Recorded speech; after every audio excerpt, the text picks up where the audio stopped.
السلام علیکم ویڈیو حاضرین، میں ہوں آپ کا ہوسٹ رانا وسیم اور آپ دیکھ رہے ہیں ہمارا اور آپ کا اپنا چینل ہسٹری آف راجپوت۔ تو ویورز، آج کی ہماری ویڈیو کا ٹاپک ہے آریاؤں کا ذات پات کا نظام۔ کئی ماہرین کا خیال ہے کہ آریاؤں کو ہند پر قبضہ کر لینے کے بعد ذات پات کا نظام کرنے کا خیال اس وجہ سے آیا کہ کہیں وہ یہاں کے قدیم الہندی الاصل سیاہ فاموں میں مخلوط نہ ہو جائیں۔ چنانچہ اپنی سفید فام نسل کو سیاہ فام نسل کے اختلاط سے بچانے کے لیے انہوں نے ذاتوں کی تقسیم کی اور یہ نظام وضع کیا۔ ہمارے نزدیک یہ محض ایک مفروضہ ہے۔ حقیقت یہ ہے کہ ذات پات کا نظام دنیا کی تقریباً تمام قوموں میں مروج رہا ہے۔ یہ الگ بات ہے کہ کسی قوم میں ذات پات کو صرف شناخت اور الگ تشخیص کا ذریعہ سمجھا گیا اور کسی قوم میں اسے باہمی تفاخر کا ذریعہ گروانا گیا۔ خصوصاً آریاؤں کا ذات پات کا نظام اسی وجہ سے زیادہ مشہور ہوا کہ اسے مذہبی تقدس کا درجہ حاصل تھا، ورنہ ہم دیکھ سکتے ہیں کہ ذات پات کا نظام یہی نظام یونان، روم میں بھی مروج رہا ہے۔ ایران میں بھی اسی نظام کے شواہد ملتے ہیں۔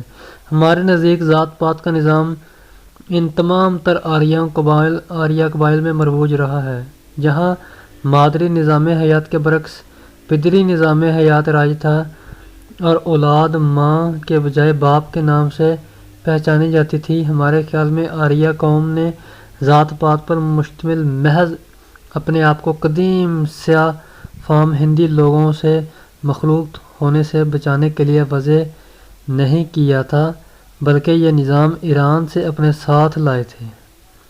گویا ہند میں وارد ہونے سے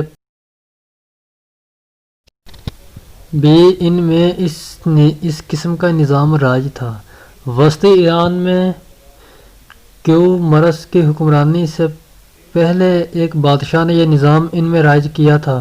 اس روایت کو سید محمد لطیف نے سر جونسز کے حوالے سے مندرجہ ذیل الفاظ میں نقل کیا۔ ایران میں کیو مرس کی حکمرانی سے قبل ایک طاقتور بادشاہت قائم ہو گئی تھی۔ مہابت یا مہابلی شاہی خاندان کہلاتا تھا۔ اس نے ایرانی بادشاہت کو معراج پر پہنچا دیا تھا۔ ایران جو ہوشنگ کے مذہب کا دعویٰ کرتے ہیں اور اسے زرتشت سے مزین کرتے ہیں، وہ اس بات کو ثابت کرتے ہیں کہ ایران اور پوری دنیا کا پہلا حکمران مہا آباد ایک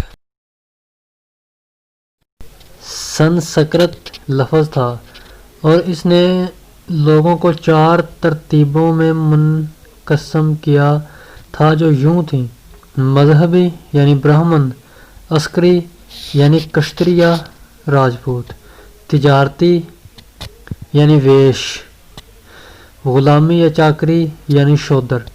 سید محمد لطیف کے مطابق سر ولیم جونز نے اپنے اس یقین کامل کا بھی اظہار کرتے ہیں کہ کیو مرس کی حکم سے قبل، جسے پارسی پہلا انسان خیال کرتے ہیں، ایران میں برہمنوں ہندی آریائی برہمن کا مذہب پھیل چکا تھا۔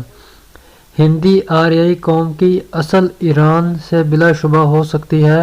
اس بات کی شہادت قدیم پارسیوں کے ان ناموں سے بھی ملتی ہے جو سنسکرت زبان میں ہیں۔